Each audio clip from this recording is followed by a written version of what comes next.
you got me giggling, kicking my feet, you know what I mean? Hey guys, how's it going? So today we're going to be drawing some characters from Solo Leveling. I feel like with the second season of the anime wrapping up, pretty good time to just buckle down and draw some of the characters, right? And I was actually having quite a bit of trouble finding out, or deciding who to draw, because I'd say 90% of the characters in the series, but I decided to go with these three. So, I think we got a pretty good mix of aura farmers and baddies in this setup, so should be chilling at the end of the day. Alright, so first one up is going to be Cha Hyen. Obviously, we're going to be doing a portrait since she is a baddie. Honestly, probably one of my favorite characters. Also, just an overall thing for Solo Leveling. I like that they're all not 12 years old. I think pretty much the whole cast is like mid-20s kind of situation, I think.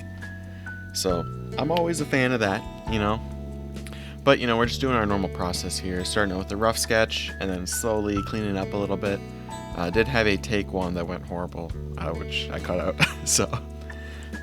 I like to start most of my stuff with an orange base layer and then toss my base colors on top of that, I've just always been a fan of that. I feel like it simplifies the process and speeds it up quite a bit. And the outfit I'm kind of doing, it's a mix of the Jeju Island raid and then also one of the original outfit that we see her in, when he's mining. So just kind of a mix. Moderately on purpose, probably just because I'm blind and don't feel like following a reference. A little mix of the two, right? Just adding some blush, doing my typical thing. It's nothing too crazy, but when duty calls, we gotta draw a baddie, okay? And then something recently I've been doing is just throwing a little bit of color variation in. I just feel like it helps out when I do shading to kind of differentiate between light and shadow, because obviously the hues will be different if light's on it or not, And then just doing a little bit of darker stuff in the hair just to help give the shine. Because if you think about it, your hair isn't the same color the whole strand. So there's probably science behind that, but it is a thing. And I think it's more pronounced with blonde hair. At least with mine it is. And then we're doing our base colors. I was thinking a top right lighting, so we can get that one triangle under the eye on the other side of the face. I've been liking just doing stronger lighting scenarios overall. That might be me being mildly more confident in my shading skills or something. I don't know, but I think usually it looks pretty good. So, and here you can see just drawing that middle line. I was having quite a bit of trouble with the nose, but I always have, I just can't draw noses, I think. So, and here's the fabled triangle. I don't know why I like it so much, but I see it a lot in older paintings, and I just think it's just peak design right there. But other than that, the shading's gonna be pretty simple. Just doing a little bit of, drop shadow for the... I don't know what that would be. It's a little headdress thing that she had on. It kind of looks like cat ears, so you kind of have to keep it in, when you have the opportunity, you need to. And then just darkening some of the shadows, adding a little bit of hue variation. And there's a pleated effect on the suit kind of thing. I kind of mess with it. I feel like a lot of shows just keep the same texture throughout the whole thing, and I feel like it kind of makes it boring. And we are doing the eyes. I've been a big fan of keeping my eyes pretty simple. I used to go crazy with it, and I don't think that's wrong necessarily. I just don't feel like I have the patience for it. Because if I over-render the eyes, I feel like it also stands out too much compared to the rest of the stuff. And we're kind of moving on to highlights now, kind of just speedrunning through this whole deal at this point. Just a slight variation, add a little bit of that 3D effect. And now we got our reflections. I've been keeping it pretty subtle with these. I used to go really overboard, and then it looks like it's like a backlight of a neon color. I wasn't really ever a fan of that when that happens, so I've been toning it down quite a bit. Still pretty important. I feel like it definitely helps frame the rest of it. It kind of helps add that 3D effect.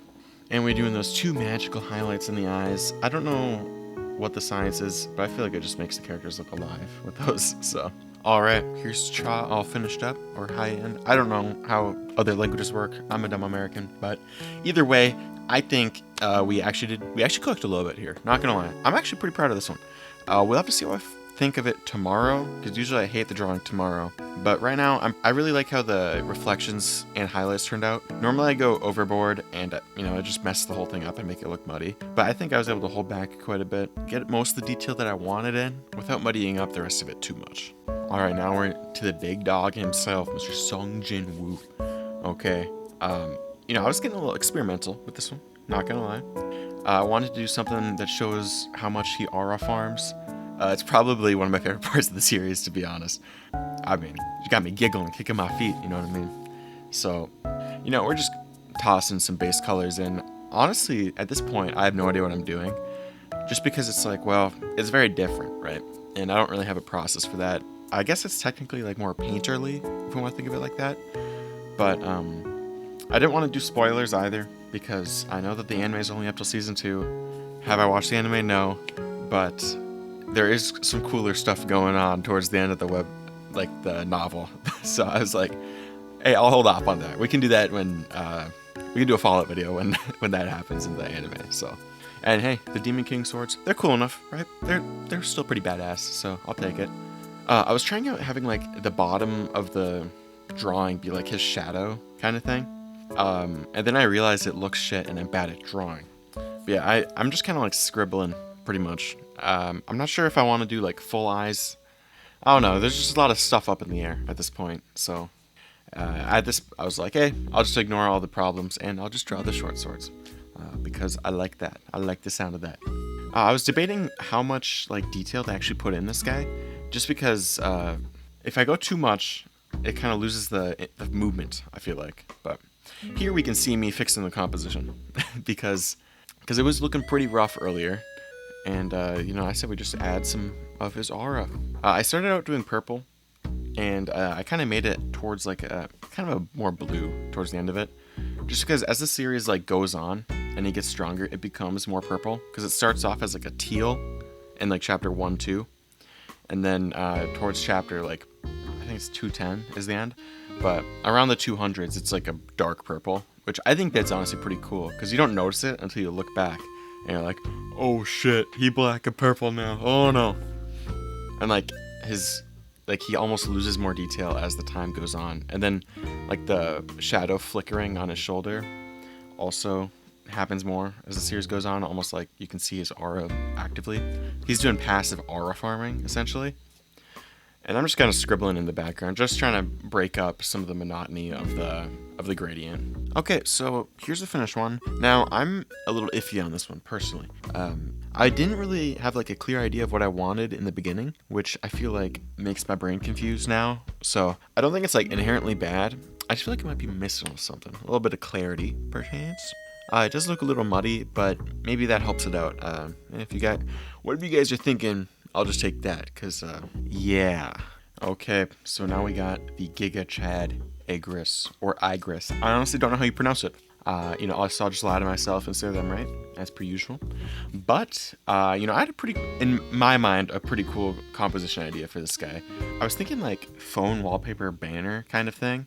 I thought it'd be really cool if it was, like, him walking through the ruins of his last king that he served, because that was a line in at least the webtoon. It was a thing where like he served a previous king before bro got murked by our top G Sung Jin Woo. All right, I thought it'd be pretty cool if he's like reminiscing the past or something like that, and of his last master before his new one. So and maybe coming back there after becoming like a shadow soldier and then going through like the ruins or something like that.